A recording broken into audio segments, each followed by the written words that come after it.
কোরআনুল কারীম থেকে কয়েকটি আয়াত তেলাওয়াত করেছি। সূরা আল ইনফিতার। আল্লাহ তাআলা বলেন, ইজাস সামাউন ফাতারাত,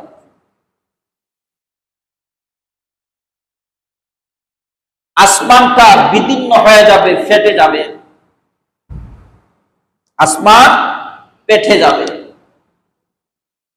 ইজাস সামাউন ফাতারাত ওয়া ইজাল কাওয়াকিবু ইনতাসারাত ওয়া ইজাল বিহারু ফুজ্জিরাত ওয়া ইজাল কুবুরু বু'সিরাত আলিমাত নাফসুম মা কদ্দামাত ওয়া আখারাত। যেদিন কিয়ামত হবে সেদিন আল্লাহর আরশটা পেটে যাবে।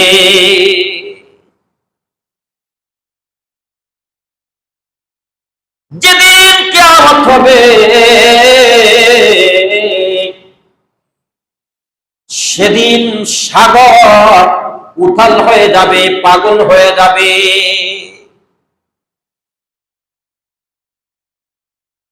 যেদিন কিয়ামত হবে কবরগুলো উলট পালট হয়ে যাবে, উলট পালট হয়ে যাবে কবরগুলো।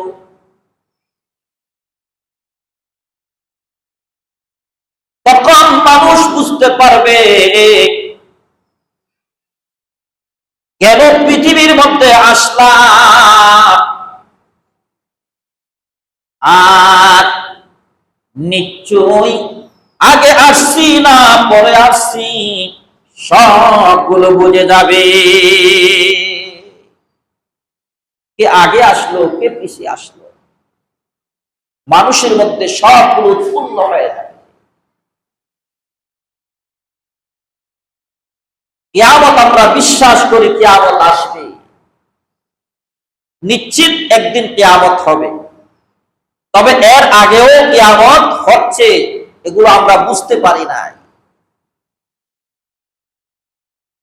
এবার নোয়াখালী ফেনীর লোকজনেরা বুঝতে পেরেছে কিয়ামত কারে কয়। মানুষ এত কষ্টের মধ্যে পড়েছে, টাকার অভাব নাই, ভারী গাড়ির অভাব নাই, কিন্তু নিরাপদের অভাব। কোথায় যায় জীবন যাপন করবে?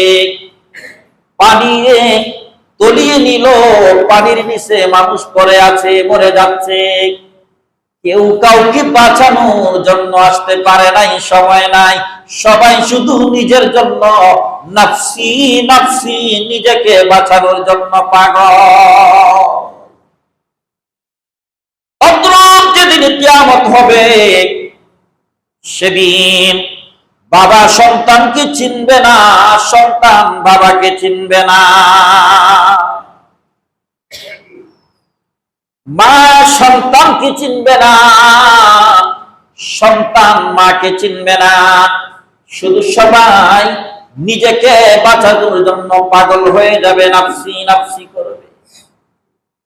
ওই দিনটা কঠিন দিন, ওই দিনটা মহা বিপদের দিন, মহা কঠিন দিন।